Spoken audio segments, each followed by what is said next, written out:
Detection Collaborative, a detection dog training trio with Stacy, Barnett. Hi. Robin Greubel. Hey there. And Crystal Wing. What's up? With humor and a big dose of theory, our trio talks practical training advice and features interviews with top trainers and scientists. It's Canine Detection Collaborative. Hi guys, this is Stacy Barnett from Canine Detection Collaborative, and I'm here with my two ridiculous co-hosts. I'm here with Crystal Wing. Hello. Robin Greubel. Hi. I'm sorry. You guys. So you got what you don't hear, so folks out there in listener land, is all of the stuff leading up. And I'm going to get to our topic in a minute. It's absolutely ridiculous. And anyway, I hope you guys really enjoy this episode because it is really going to be a really good episode. But at the same time, we've had a whole lot of fun leading up to it. And we're really excited to have you guys, join in on the fun. So, we like to come down, you guys, you would regret it, right? So we love to get feedback from our listeners in terms of what you guys want us to talk about and that kind of thing. And we have a topic tonight. We got a question, and the question reads, can you discuss how to recognize displacement behaviors? The scenario, for instance, is a USAR dog that has to tug, but has major conflict around losing the toy. Is crittering, searching for non-toy objects. How do you tell if the dog is distracted or if it's displacement behavior? And what are the baby steps to resolve it? So that's what we're going to talk about tonight. And it's really kind of funny that we kind of opened up and I think we're all exhibiting displacement behaviors just based off life and that kind of thing. Okay. What is it? What's a displacement behavior? What is a displacement behavior, right? So what is a displacement behavior? What would you guys... I like how you start throwing that turning it right back on you. Turning it right back on you. Yeah. So, according to Google. To Google? Who cares about Google? Anybody can look on Google. Come on. Go ahead. Wikipedia. According to Wikipedia. Everything from scratching, lip licking, tail wagging, excessive grooming. So I'm assuming that's they're licking their paws. Pacing, sniffing, yawning, shaking, whining, sniffing, or nose licking. I mean, there's all sorts of things that you can include in displacement behaviors. And what I see as often, they're called calming signals because either they're feeling stressed or you're feeling stressed and they're trying to calm you down. Turd Redgrass had the great book on talking terms with dogs, where she talked about that sort of stuff. So I know that I have actually trained displacement behaviors, which is not in that list, or they're doing something else besides what's on that list, because whatever I have asked them to do, they are finding stressful, they don't want to do, or I have somehow poisoned it, so it's not quite so much fun. So you purposely trained it? Is that what you're saying? Oh, no, not at all. I actually it's something that usually comes out and whacks me about 6 months down the line that I didn't notice was a problem at the time. And now I have a dog that will come get his toy and run off and go pee on something because he doesn't want to play tug with me. He really wanted to play fetch. But you also said poison. You poison your dogs? Oh gosh, you know what? I will. You want to reach through the phone and just kind of throttle her? Occasionally. No, I invert because we put so much stress on ourselves. I mean, a lot of people will say poison. They don't really know what that means. And so, I'm being joking, but right, facetious. Yeah. Right. Yeah. It's somehow you have put behaviors into the chain that you don't mean to have there, or you've actually taught your dog. It's kind of like a poisoned cue, right? You've allowed things to happen instead of actually what you want to have happen. And now they don't think that sit means sit. Sit means stand there and look at you with pleading little puppy dog eyes until you tell them they're cute and adorable. And then they get out of doing work. So backing up, I think, and the whole displacement behavior, because I'm wondering if people understand, like if everybody listening really understands what we're talking about when we say displacement. So if we're thinking, so some of the things that you mentioned that, Google, our little friend Google, little right, friend, were the behaviors that you might see as a displacement behavior. I think what it didn't really get into was, what is a displacement behavior? Like, why does it occur? Stress, right? Stress, pressure, Frustration, internal conflict. Yeah. And so it's the behaviors that could be as a result. So I just want to kind of like define it a little bit, right? So it's kind of the behaviors that could result because the dog is either feeling, from their perspective, excess stress, excess pressure, frustration, that kind of thing. So could be a result of, I think there's probably a lot of things that can kind of go into that. It could be a result of how training is happening with respect to the dog's natural resiliency, or expectations of the mismatch of expectations between the dog and the handler, or something like that. Is that kind of like what you guys see? Or Yeah, I wrote down action dogs perform that seem out of context, that are a way for them to cope with stress, frustration, confusion, and anxiety. I was just writing that down as you guys were talking. Yeah. And then, I was thinking about some dogs stress down and some stress up. So I know Radish will stress up and she gets very high energy and she wants to like be touching me and she grins and she puts her teeth up, she's really cute when she does that. Yeah, that kind of appeasement, grin, and Checkmate scratches his collar. Mhm. So he just starts Dash scratching. He does. Dash does that. And so then you're like, what is your collar itchy? Like, and then you realize, oh, it's not that. You're actually, okay, you got feelings and you're trying to like give yourself some time. And with Yukon, he'll be in the middle of something really fun and all of a sudden his nose just goes straight to the down and he's just sniffing the ground and it's just kind of eyes glazed over sniffing. And so that's how he deals with his anxiety. Yeah. So they're unsure how to respond, I think, to a situation sometimes. Yep. And you see a displacement in humans too. Like when we think something's hard, what do you see when humans are displacing? Just in general, what do you guys do? I stress down. I'm a stress downer. That's usually like if I feel overwhelmed, like I get a lot less done. Like I just kind of, I end up on Facebook or doom scrolling, that kind of thing, looking at that kind of thing. But I usually get less productive. That's for sure. Mine depends on if the person can see me or not. Mm-hmm. Right? Do tell. In person, you cannot see it, but I pick my hangnails under the table. Oh. Yes. That is a displacement behavior of mine. I look away. Yeah. I absolutely look away and I tend to look down and I tend to look down to the left. I've noticed that about myself. So when I get uncomfortable and I start to fidget with my fingers, I don't pick anything, but I do fidget with my fingers. Like I almost like I rub my thumb and my index together. Okay.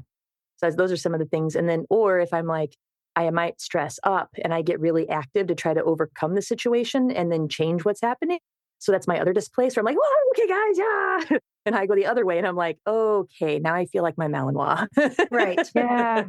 Or I go to my phone, like you said, and then I'm like, I'm out. I can't handle this anymore. I'm out. Like, I'm just going to doom scroll. But I think when we think about it from ourselves, our point of view of it helps us understand why our dogs, what they do. That's why I asked. Okay. Yeah, that makes sense. See the same things that our dogs do is when they get overwhelmed, what is their version of doom scrolling? What is their version of getting out of a situation? Yeah. I mean, I had a situation yesterday that spiked my arousal. And I am definitely seeing the effects today on, so I had an issue where I was, well, not really an issue. I mean, it wasn't really an issue. I mean, it was, when you're out in the woods and you hear a rattle, that freaked me out, right? I was fine in the moment. I mean, anytime there's babies with rattles, that is scary. Oh yeah, they're even worse. But then You they are little worse. maracas in the woods. Yeah, that's even worse. Yeah, that's way worse. That's nightmares. It was crazy. So I'm glad you're here, Stacy. thank you. No, I was fine, like in the moment. I maybe not super fine, but when I finished the search and stuff like that, it was a successful training search and stuff. But I could tell after that I was definitely agitated. And then today I feel like I'm feeling some of the carryover from that like adrenaline spike. And you do have to wonder like how your dogs, how they cope when they have that adrenaline spike. I mean, it could be for any number of reasons, right? I know like thinking about my dogs and what my dogs do, Powder has a lot, she's more likely to have displacement behaviors than some of my other dogs. And her thing is she scavenges. And it's not even for like actual food on the ground. It's like when I ask her to do something and she's not sure of what I'm asking her, it almost looks like she's scavenging, but there's really nothing down there. And it's like she's looking for like phantom food on the ground. It's weird. And then Brava gets into grass snatching. Like she's a grass snatcher. And so that's kind of her displacement behavior. I've seen a lot of dogs like in nose work. That's a lot where I think peeing in a search area is a big displacement behavior. I think that's actually one of the biggest drivers of urination in a search area is actually displacement in nose work anyway. I think that's a huge component of it. So what's causing them to have to be displacing in that? Like, because I was thinking when you're saying that, like, what are the situations that we look for that people can start to identify that, oh, that's when I'm seeing displacing. So why is it in a search area? I think a lot of it has to do with the expectation of the handler. And I think from the standpoint of the handler gets very like frustrated, like they want to find a hide, they want to find it faster, faster, faster. And in a lot of cases, maybe the dog isn't in odor. Maybe the dog hasn't experienced searching a certain amount of time without actually getting into odor, or this is kind of built up and they're seeing like, why is my handler all of a sudden adding all this pressure on me? You may find that like in a trial, like all of a sudden the handler comes and they're like, now the handler's got like 3 heads because they've got like trial nerves and everything. And the dog's like, I don't know who you are. You are not my human. Yeah, you're not my human. I'm just going to pee here because I'm frustrated. And oh, wow, I get to stop the search now. Yes. And they learn very quickly. So that stops and so what's been interesting is, you talk about that. And one of the ways that I knew Ray no longer wanted to do FEMA level disaster work is we flew all the way to the East Coast to go to a training. Mm-hmm. And out of the blue, every time I released her to go onto the pile, she'd run up on the pile, she'd run off the pile, she'd go into the surrounding woods and she'd take a poop and a pee. Wow. And I have no idea quite what I did in her training program that all of a sudden, she didn't want to do sniffy stuff at all. She's like, wow. I just want to be with you. And within 6 feet of you, I don't want to range. I don't want to do any of that stuff. But she is also a dog that I found out after that because I was trying to find her next job.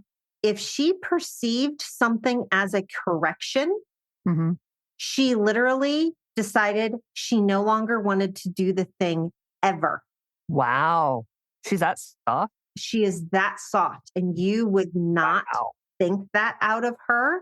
But literally, and how I found that out, we were at a herding training and I wanted her to go a little further out from the sheep. So one of the common ways they do that is they had these really big plastic rakes. And no, I don't hit my dog with a rake. No, I didn't shove her with it. No, I didn't do anything take a chill pill, people. You just want to make sure that people aren't getting the wrong picture in their head. Well, you've got your sound bite. It's cool.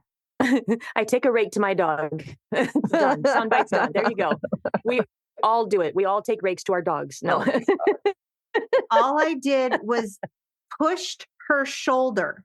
I held the rake out. She ran into the rake. Oh, geez. At that point, she came and stood behind me. She's like, I'm done. I'm never doing this again. I'm out. This is stupid. Yeah, literally, that was what it was. And so that's one of those things for me. Well, her doing that on the pile, it was one of those instances where I actually found myself on the receiving end of you need to find a different dog to do this work. Wow. I remember halfway through that particular conversation, I'm like, oh, shoot. Somebody's having that talk with me. With me? and actually on the way home. I know this talk. And actually, I was sitting in the hotel that night and was already making phone calls to find a different dog because I was like, she doesn't want to do it anymore. I'm not forcing her to do it. Yeah. So she got to hang out and be a couch potato for she's now Ray. But she loves. She loves. She gets to spend every day pretty much 5 feet from me the entire time. And she's 14. So it's all good. So I had an agility lesson actually. And I had Powder there, and it was really interesting. And it's like a dog that when people see Powder, they don't think sensitive dog. I mean, she just doesn't, people just don't assume that. And we were asking her to do something, and Powder was like, I've never been asked to do anything like this before. And all of a sudden, the nose was on the ground and she looked like she was scavenging. And I was trying to tell the instructor, she's stressed. We need to slow down a little bit. She actually disagreed with me and started trying to like do other things with her. And it was just, it's like, I'm like, no, she needs to be done. She's stressed. She's telling me she's done. And it's interesting that even people who are professional trainers, right, who've been training for many, many years and at the top of the sport, right, can miss stress signals from the dogs. And when when your dog's not acting the way that they typically act, there's something wrong. And I was like, nope, she's stressed. She's done. And I know I've missed things too. We even had a distraction. I remember somebody was saying, they're like, well, I think my dog's getting a little overfaced here. And I saw what they saw. But I thought I would prefer to let them push through the challenge. Yeah. So there's also that, line where if you can communicate to the person, if you know that your dog is going to be a certain way, but then sometimes too, if you trust the instructor, maybe they can bring your dog up to that next point and be able to work you through it. Yeah. So there's the two sides of it. So you really have to know, is it going to be okay? I always ask myself in that moment, is it going to be okay if I push a little harder for this one time to trust this person to see if they can bring something special out of my dog? Or do I know my dog so well right now that we're done? Yeah. And so it kind of goes to both sides. And you knew, like, you're done. Oh, I knew. I'm like, I know my dog. And I'm like, for a dog that she very rarely exhibits that with me, like, it's so rare that to see that, I'm like, she's toast. Yeah. For a dog that is actually pretty resilient, because I work really hard on her resiliency, and I've worked really hard on, she can be pretty stinking resilient, but I've also seen her when she gets frustrated, she spins up and it's really hard. And I want to bounce off that resiliency thing, because one of the things that I've seen in some of my dogs, Dash with the collar scratching. Mm-hmm. As soon as my frustration level starts to spike because he's either not paying attention or he's doing boy dog things or whatever, I immediately get collar scratching. Yep. They feed off us. And what happened early on, I want to tell listener land, I got played by my dog. Do you know how many collars I bought? Because I was like, maybe he just hates this collar. Yeah. And it had nothing to do with the collar, because actually what he learned is if he started itching, my first thing was to stop insisting that he do whatever he was supposed to be doing. Yeah. Or I made the problem easier. Dogs are amazing trainers. Yes. They're just amazing trainers. And so actually what ended up happening, and Flash was doing some of the same stuff. She would give me the little appeasement eyeballs with her really big eyeballs and droopy ears. And oh my God, Mom, I'm so abused. She gives you the bloodhound. Yeah, she gives me the little bloodhound look. And so I was doing stuff, and I realized that is how she was trying to get out of doing her job. And it took me a little bit, and I had to put on my big girl panties and say, no, you have to do the thing. Yeah, it's hard when the dog tries to train us. How do you break that cycle? And you know what? It's one of those things where I had to balance, and it was okay, let me try this, see if it fixes the problem. If it doesn't fix the problem, I have to try something else. But I think that's one of the things that I really want people to think about is a displacement behavior. Like, my dog doesn't want to play tugger, and it has conflict about losing the toy. So my question would be, have you, in that particular instance, I don't know if it's distracted or if he's literally that's the behavior that you think he's exhibiting, is that he's being distracted. But is he off sniffing someplace else because he's stressed about losing his toy? Mm-hmm. And which goes back to, let's create a pattern, because Crystal's really good at this stuff, so that the dog understands, yes, you're having your toy taken away, but here's your other thing, and this is how you get your toy back. I think a lot of it about adjusting my training. So I appreciate when they do things like that, when they give me displacement, because it means that it's subtle signs. They haven't shut down on me because I'm finding it in subtle ways first. I think that's the big part of what we can try to help listeners identify, is to find the subtle signs before it becomes a big issue and your dog is shut down or your dog is so spun up that the task is too hard. Agreed. And that's when I know that I need to lower the pressure. And pressure can be in so many different ways for so many kinds of dogs. Pressure for Checkmate right now is that I have suits on the field, and then I have somebody wearing a sleeve, and then I have another dog on the field at the other end. And that's pressure for him because it's conflicting motivation. So he wants to go bite the thing and he wants to go say hi. Well, hi. Hi with his teeth. Yeah. So it's just competing motivation. So that is a layer of pressure. For some dogs, somebody walks up that they don't know, and that is in the corner of their eye. And now there's a sound over on the other side, and that's pressure. And so there's a lot of things that we don't even recognize. And then our dogs can get trigger stacked. Yeah. Ooh, what's trigger stacked? What is that? Ooh, do tell somebody. What's trigger stacked? I got to write something down. Trigger stack. Trigger stack is where you have the different stressors that layer upon layer. So for instance, my trigger stacking, could be, I'm going to use my example with the rattlesnake yesterday, right?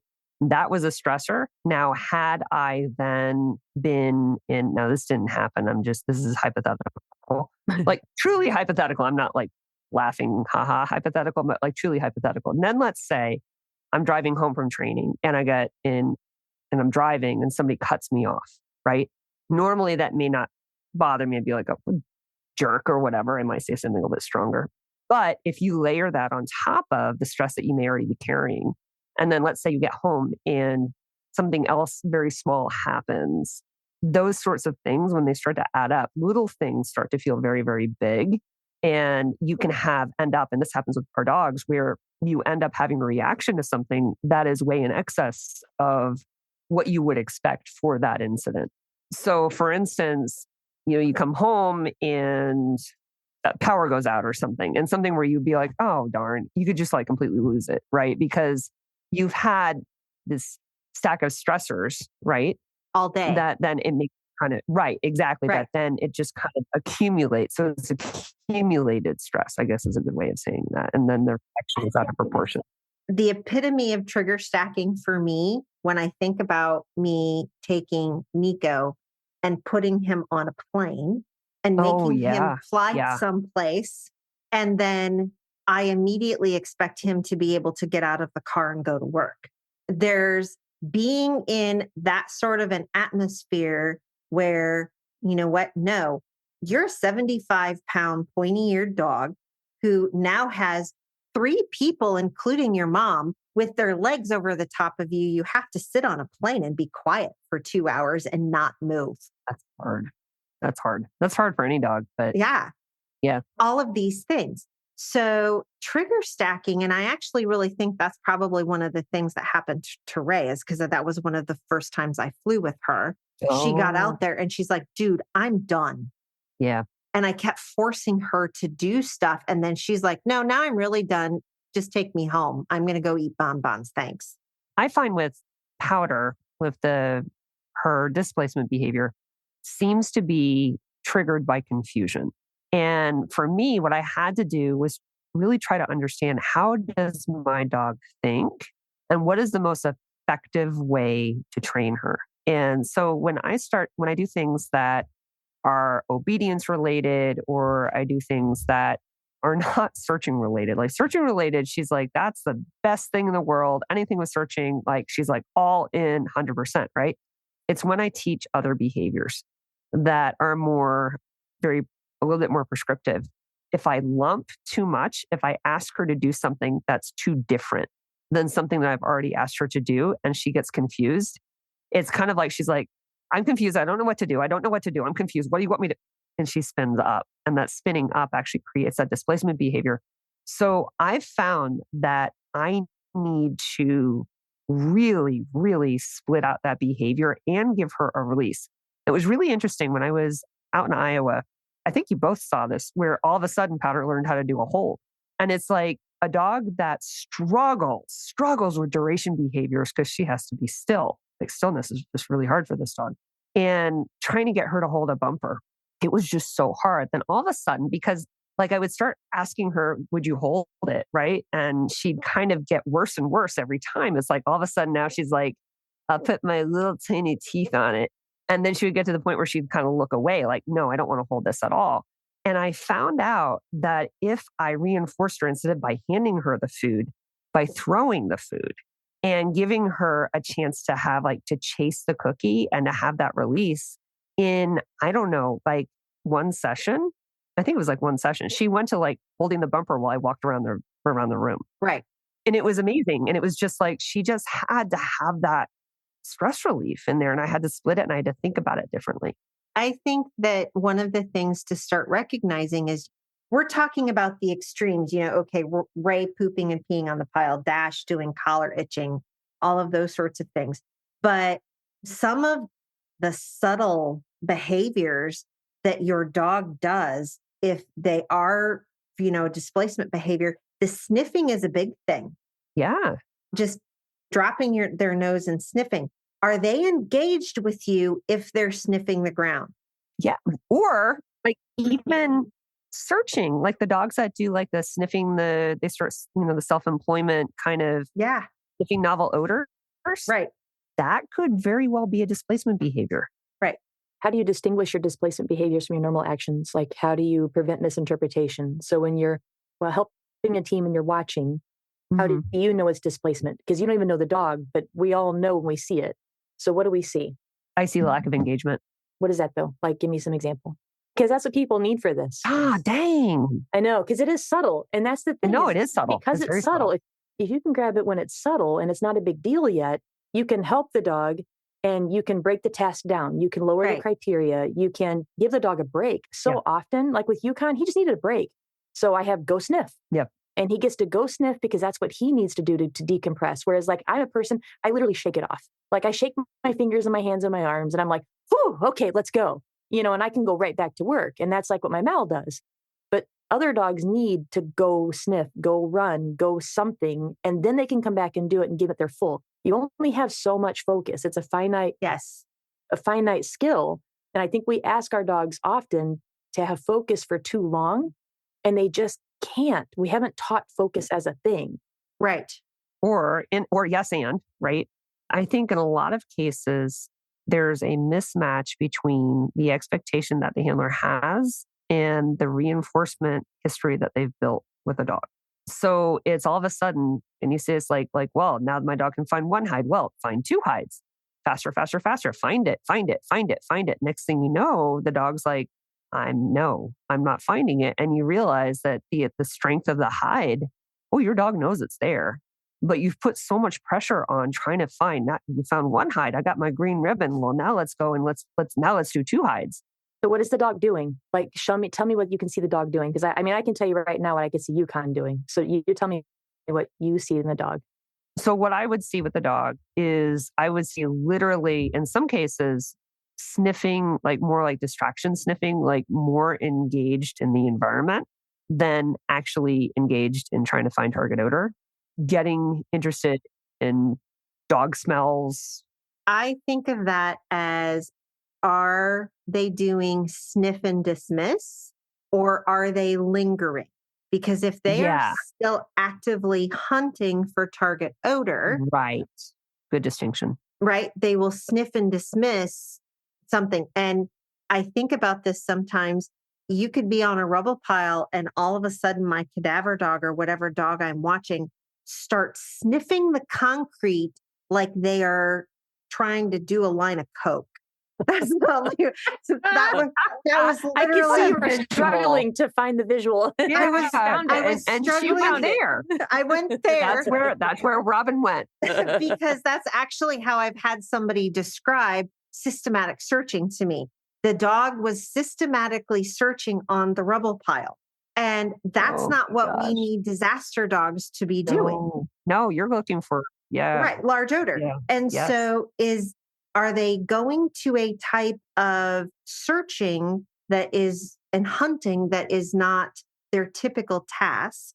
Yeah. And then my other question is, all of a sudden, are they showing, okay, they've been past this chair 5 times, you know that odor's not there, but now all of a sudden they are trying to sniff the molecules off the leg of the chair. I tried to do something. Yeah, that's usually handler prompted, but yes. One of the things that I see, and Yukon was the one that, because he's so like animated about it, or he's like over the top about it. You know, we talk about whale eye, but when he's sniffing and displacing, he is more of like his nose is just grazing the ground and he's sniffing, but not, you don't hear him sniffing. You don't hear him actively bringing in molecules. He's not doing coke. And he's looking at me in the corner of his eye. Yes. So you can actually see like the white of his eye and he's like looking up, like, do you see me doing this? Yeah, it's the check-ins, those little tiny check-ins. Yeah. And that's when I know that he's got some feelings going on.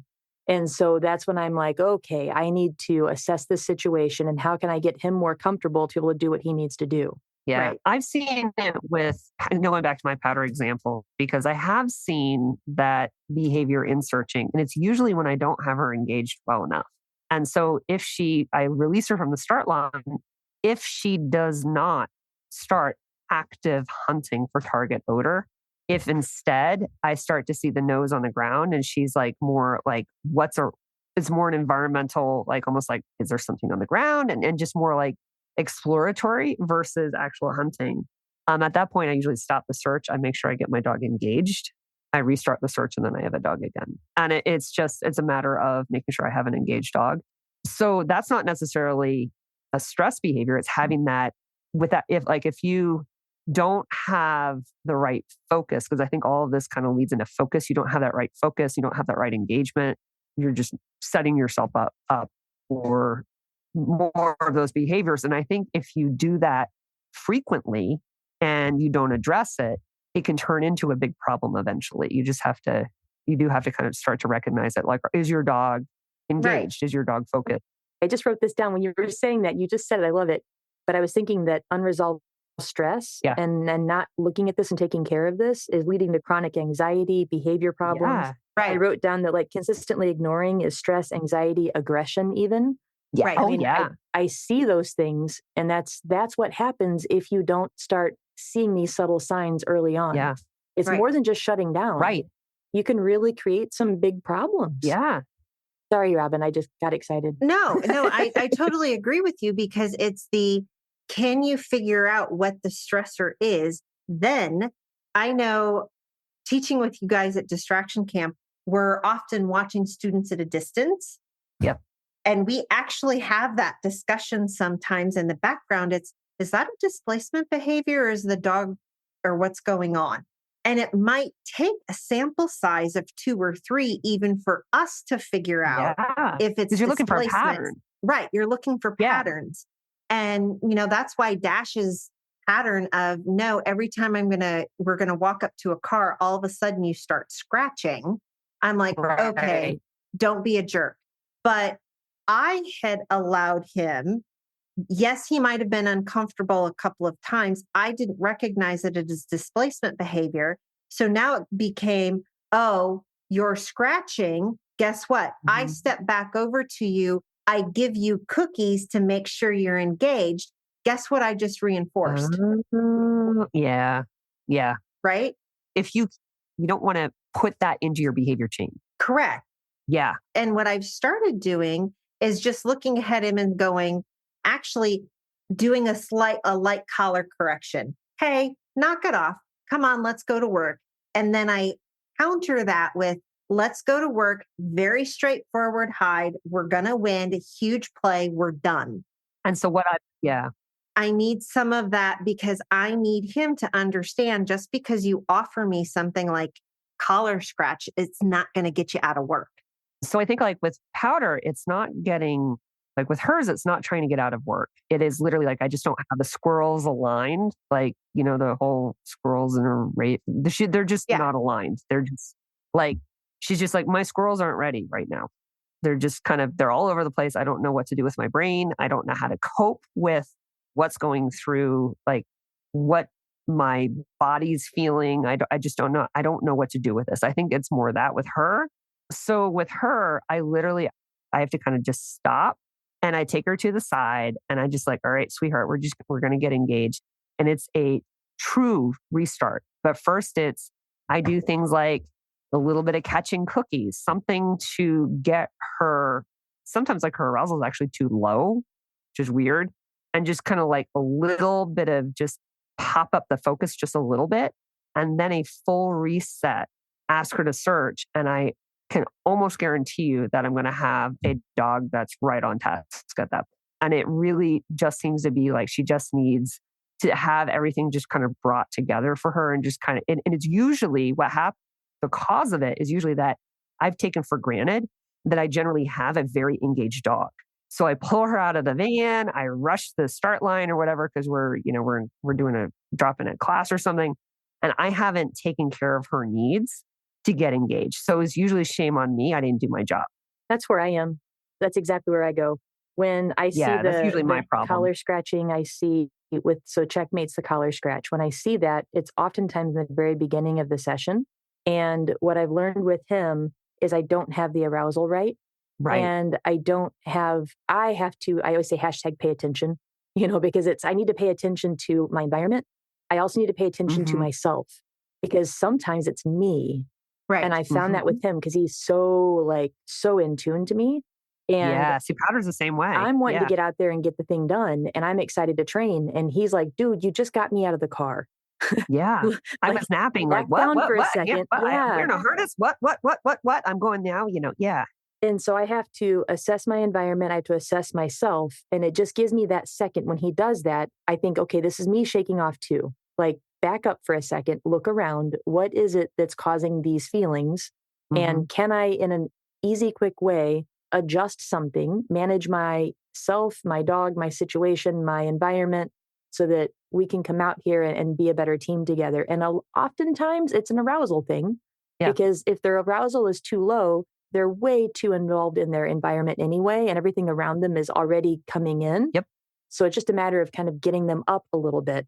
Or he's way too high and is bring him down a little bit. Right. So that goes back to our arousal episodes, but still, like, that's just something to keep thinking about too, is how can you get them into that right stage, the right focus, the right arousal? It also kind of, my brain went, is the connection between all this and reactivity. Because when we start thinking about things like trigger stacking, right, and compound stressors, and not being engaged and not being focused, and being, maybe in the wrong arousal state, and thinking about the environment, like for me, that's kind of like, I start thinking, like, I wonder about the connection between Absolutely. There's a huge, that's ideal to a lot of reactivity with bite work dogs, Right. That's right. We have our dogs are already on that edge. Yeah. And when we're confusing, when you'll have dogs that come back at handlers, they get frustrated and they'll go to nip at handlers. And that's just part of the dogs that we breed for the sports that we do. So is that kind of a displacement behavior? Absolutely. It's displacement. Yeah. It just comes out the mouth. Right. Because they're bitey dogs. And so they don't know how to handle things. And so they react through their mouth. And so maybe they bite their leash, or they'll try to bite their handler, or they'll try to bite another dog, or they'll, but that's their primary reinforcer. And their first thought to do anything is to use their mouth. Right. Yeah. And so because that's their first thing to think about, like, I think about like the cattle dog, and there's so many dogs that they're like, use my face. Right. We're like, where did that come from? Well, when they're overfaced, they're confused. When there's all these things we've already talked about. That's another way that they can express that, is by snapping. And then you're like, whoa, what? And then also you've got trigger stacking that's already happened, that you missed so many signs. You missed the little whale eye. You missed the lip licking. You missed the collar scratch. And they're still like, dude, I'm overwhelmed. And that's just, they keep escalating until that point. And some don't have to escalate. They just go straight to their mouth. Right. But I absolutely think a lot of the displacement that we see with the snapping is simply that. And it's, in my world, it's not that hard to take care of because we just go, okay, you're overfaced, or that was too much. Let's just do this. And it's not a big deal anymore. And then I think some people not understanding that, and they like really freak out and go the other way. And they're like, oh, my dog's a vicious beast and will never be able to be out in public again. And it was like, no, no, no. Look, this is what caused it. Right. But unless you have somebody that's seen that, they're just going to be in a world of hurt because they don't have that support. It makes it hard. It does make it hard. And it is one of those things that, you go back and listening to us talk about all of this stuff. And I was like, if you don't know what you're looking for, you can miss all the signs. If you do know what you're looking for, you've probably missed 50% of the signs anyway. Yeah, probably. And then you're always kind of going back and forth. Is that a displacement behavior, or are they being a jerk, or are blah, blah, blah, blah, blah, blah, blah, blah, blah. And a lot of dog training is diagnostics. Yes. It's It really literally is. diagnostics. Is this a problem? What trade-off am I making if it is a problem, if it isn't a problem? And, how do you fix things? Dude, sometimes that just depends on the dog. Yeah, it really does. I think so much of it is building the dog's confidence in stressful situations. And the stressful situation could be that I'm a confusing trainer and you don't know quite what I want. That's a stressful situation. And I think we can't overlook that. Yes. So if we're not clear in our expectations, that is stressful because they're trying so damn hard to figure out humans and their dogs and these different species trying to communicate. I think sometimes we overlook that being confusing is stressful. Right. And we just got to build their confidence to be able to deal with that. And if we're a really confusing trainer, then our dogs have to be really damn confident because they got to really put up with a lot of our crap. Right. And if I think about, how many times people just kind of, well, my dog will be fine. And, you walk into certain situations and your dog is all of a sudden, this is actually one of the reasons why I kind of stopped really doing PR events for search and rescue. My dogs are working dogs. They aren't necessarily a therapy dog. Yeah. And it stresses at the point when I saw it stress Dash out, who's a lab. I was like, okay, we can be done. Well, that's when we decided that was Yukon's job. So when we had the Girl Scouts come, that was Yukon. He was the one with all the Girl Scouts around. Like, that's his job. Like, that's what he's so well versed at. I just think that how do you go about fixing it? And some of it is literally recognizing it early. Yes. That's the key. Yes. You might have to talk to other trainers. You might have to actually play with some ideas about, oh my gosh, if my dog is actually stressing about, Nico stresses about losing his toy, but that's just because I have an out problem. And it's me. It's not anybody else. It's just me. And that goes back to conflict. Right. It is conflict. Yeah. And creating all of this patterns for certain things because dogs love predictability. Yeah. The time that I see the most displacement. So we started off camp with a 2-minute play session. Yes. And during that 2-minute play session is when I saw the most displacement, the very first one, because you get a lot of people that haven't done that before. They haven't asked their dog to just come out into a new place and play. So because it's a new thing and they're also in front of people, then they're like pushing the toy at the dog. It's like total suicidal rabbit. They're like, play with me, play with me. And what's the dog doing? What did you guys see the most? Sniffing. Yeah, the dog goes straight up to sniffing. And they're like, well, my dog just really likes to sniff. They do, but they're not doing the kind of sniffing you're talking about right now. Like right now, they're just trying to get out of this situation. So they're turning their head away from you. They're actually turning their back to you. They're walking away. And you're still going at them with the toy. Like, come on, I'm fun. Play with me. And they're like, no, I can't. Because you smell weird. Yeah, there's some really clear ways that you see displacement, is especially when you ask somebody to play with their dog that's not used to doing that, and especially not used to doing it in a new place. Yeah. And I think that it's interesting because one of the things that we do during distraction camp, and this is something that we end up talking a lot when I'm coaching people who have young dogs, is, you know what? Training is going to a new location and playing with your puppy. it's not going to a location and always doing obedience. It's going to a new location, playing with your dog. I don't care what it is. And just saying, guess what? In all of these other situations, I'm fun too. Yeah. And that's where people have built in a lot of conflict in their play. And that's why some dogs don't like to play, because it's stressful. Right. Because it's, take the thing, here's the thing, put it in your mouth, like you're going to like this. The dog's like, stop it. And over time, it builds. It builds. And if we are still living in the, I'm sorry, I'm going to pick up on our little USAR person, your dog doesn't have to play tug. That is the framework that most of the FEMA people train in. I know a lot of other FEMA people who their dog plays fetch when they get off the pile. They get to possess the toy from the subject, and then they play fetch off the pile. Or you've trained it like it's a cadaver dog, and you walk up and you give the dog the toy, and all of those sorts of things. So if you want to reach out and talk to me, because I don't remember who this was, please do. I'm happy to talk to you about it. But us having that whole construct of you have to play a specific way really, really is leading to displacement behaviors happening, because you put so much stress on it that it has to be that way. Yeah, I was in the middle of a comment about PR events, and I was just saying that Robin said that she stopped taking her Labrador, who's, oh, a Labrador. Labradors must be great at PR events. Not necessarily. No. Prize finds them very stressful. And I've decided, no, she doesn't need to do that.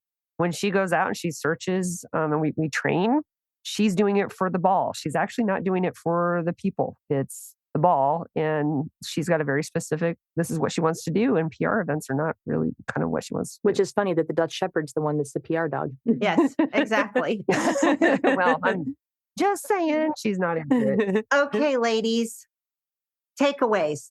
We need to recognize and respond to the subtle signs. Don't let them escalate. And so if you haven't seen them and you haven't really noticed them before, hopefully our chat has helped you. And maybe you can go back and watch some of the videos that you've recorded and start to look for those subtle signs. And my thing is always hashtag pay attention. And it's just pay attention to your dog, pay attention to the environment. And then to get more attention, you pay your dog for their attention. And it just goes back to that. And also pay attention to yourself, because in talking about this, I realized that that's what creates some of the displacement that my dog has. Is I feel stress, or I feel pressure, or I'm putting pressure on my dog because I'm just really excited to go train. That happens. Yeah. So those are kind of my takeaways at first. Yeah. I guess mine is just kind of think about, is there a way to decrease your dog's confusion? Like, can you train differently? Can you think about communicating differently? Can you make sure that, take a look, be a little introspective in terms of, are you bringing a focused dog to the start line? Are you being clear with your communication? Look to yourself as well. It's not always the dog's problem. In a lot of cases, it's not the dog's problem at all. So when you see these issues in your dog, look to yourself and try to see if there's something that you can do as a handler that can help kind of break that cycle. And I love those, because those are the diagnostics portion. Definitely use your video, because one of the things that, because I've obviously done it with a couple of dogs, be careful that you're not reinforcing a displacement behavior, because what you reinforce will continue and will get stronger. And then you have a larger training issue. So that goes back to the reducing some stress. But we also have to realize, if we are reducing stress all of the times in our animals, we are not going to have really resilient animals. And that goes for humans too. We need to do another episode on that, I think, on resiliency. I think we've done one on resiliency, but it's been a while ago. Yeah, it's 120 episodes. I know. And so we're at, it's a stress inoculation, right? Oh, yeah. Okay. Right. We have to really think about that balance, because you don't want to have the fact that your displacement behaviors are limiting what you can and cannot do with your detection dog. So, as always, take everything as information, right? Yes, everything is information, so not a judgment. information, and you have to figure out how you're going to use that information. Correct. thank you, everybody, for tuning in for this fun little episode. I think that this is airing at the end of October. So I know we've got, I think, Crystal's in Wisconsin in November. Woohoo! Let's eat some cheese, Coach. Woohoo! They have these awesome little string cheesy things. I'm so looking forward to some cheese curds. Yeah. Yes. I think Stacy and I might have some Fenzi classes and webinars coming up. And Crystal, you might have one of those too. So my goal is to have my flirt pole up. Oh, your flirt pole. October. I don't even know what I'm doing. If I can get my stuff together. I've been so busy and so overwhelmed. So hopefully I'll have the webinar going. Yeah. I've got a Fenzi webinar scheduled for, I think, the first or second week of November. So I'm sure I've got stuff. I have stuff somewhere. Stacy has stuff. I'll just update you guys. I'm always doing stuff. So there'll be links in the show notes. So thank you, everybody, for tuning in, and go train. Canine Detection Collaborative.